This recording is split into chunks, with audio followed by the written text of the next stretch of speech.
Hi guys, welcome back. And as you can see, we're going to be sporting this hairdo for a while now because of the injury. But we've actually got another drowning one. I've only had two, but that's enough, I think. I don't want any more, to be fair. So yeah, right, we'll just get straight back into it. This one, actually, I wasn't even surfing. How this one happened is me and the same friend had gone to our local beach, and it was massive. It was winter and it was absolutely massive. And so we're like, sod it. It's too big for us. We're not good enough, and it's too just messy and blown out and rubbish. So, but we still want to go in the water. We love the water, so we just chucked a snorkel mask on, both of us, and just piled in the sea and swam. And we just kind of were swimming under these huge waves and watching them break. It was amazing fun, amazing fun.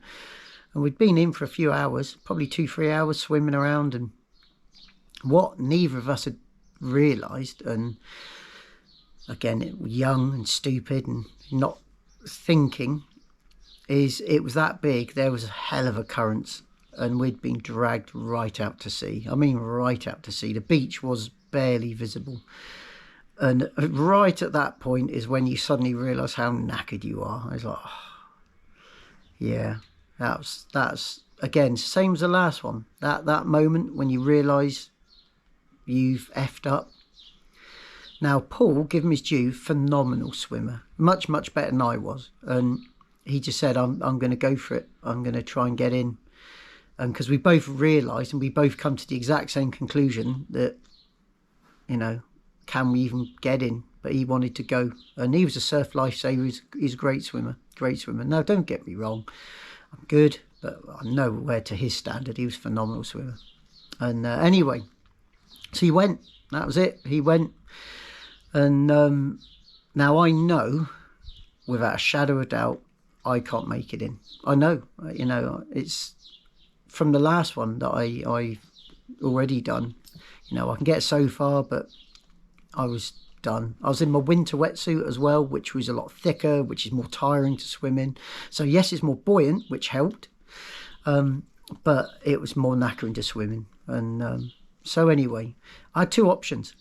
Literally float out to sea and hope that Paul makes it and calls the Coast Guard, and just hope I can stay out, keep my head above water for long enough, or go the the more dangerous, but I don't know if it was more likely to succeed or not, but go on the rocks.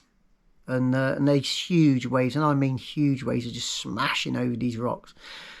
But I just looked at it and I thought, if I time it right, could I?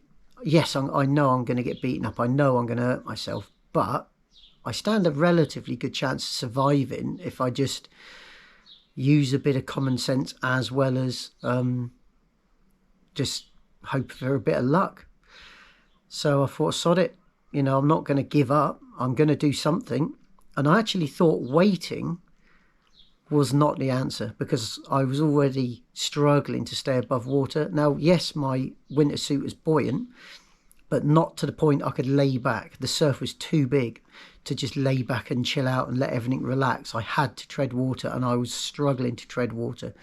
So I kind of had to make that decision. And it's a hard decision, but I had to make it. I knew it was going to hurt and I was going to damage myself, but I had to make that decision and go for it. So I did.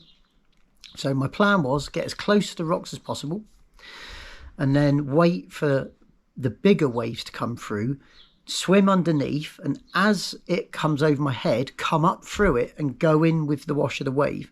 And then as the wash goes over the rocks, as soon as I can, grab hold of the rock, hold on as it drags out, and then try and clamber over as many as I can before the next wave hits me. And then obviously it's going to start rolling me over the rocks and really give me hiding. So that's what I'd done. I got as close to the rocks as I could safely do without getting hit straight away. I waited for a much bigger wave, a freak set wave, to come, and I swam under, come up, got washed in, and the first one actually took me almost halfway over the top of these rocks. Hell of a, I don't know if that was luck, but that was a good one. So I clung onto the rocks as it dragged back out again, and I clambered across a few, and then in come the next one, and I held on, and it hit me, and I couldn't hold on, and it rolled me up the rocks, and I constantly trying to grab rocks and hold on, and absolutely shredded the palms of my hands and my knees, where I was just bouncing along. And obviously I'm getting hit everywhere, but they're the kind of the contact points that got the most damage. So then again, that wave would wash out and I'd clamber over a load more, get as far as I could. And I think probably only about 4 or 5 really good hits where I got hit bad. And then I got far enough that the waves weren't hitting me hard enough to move me, so I could just hold on and let them wash through and then come back and then move on. And eventually I managed it to the cliff face, and I walked all the way back to the beach down the cliff face. And my hands were just pouring out blood, my knees were pouring out blood, there's holes all over my wetsuit, but I'm alive and I survived. And that, let's be honest, is all that matters. I fixed for free. And I went and sat on the beach. I just sat there and looked out over the sea, just kind of taking in what just happened. And probably 20-30 feet behind me, I heard a couple talking, and I heard one of them say to the other, "I'm sure I saw someone wash out onto the rocks over there." And I'm sat there and there's a pool of blood around me. And yeah, that was a bit stupid. But luckily Paul saw me from the car park and he come running down and carted me back up to the car park, and we went in the shop and they were amazing, and they cleaned me up. And actually, once we'd washed all the blood off, what it was, there was just loads of like razor thin cuts all over my hands from, I suppose, all limpet shells and mussels and the rocks. So I just kind of, it looked like Freddy Krueger had attacked my hands and my knees. But, you know, for the most part, yes, there was lots of cuts and, you know, whatever else, but it's not the end of the world, and it was what it was. But, you know, I never made any more mistakes like that. Ever since then, I kind of double-checked all my kit, like made sure my leashes are all good and there's no rust and whatever else, even though the pivots, normally the swivels are stainless and stuff from the last one.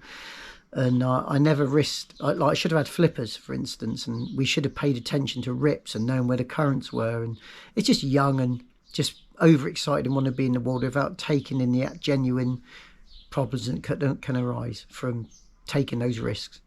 So yeah, just a quick short one there. Let me know if anyone's had that kind of situation happen to them before, and like and subscribe, and I'll see you in the next one. Cheers, guys.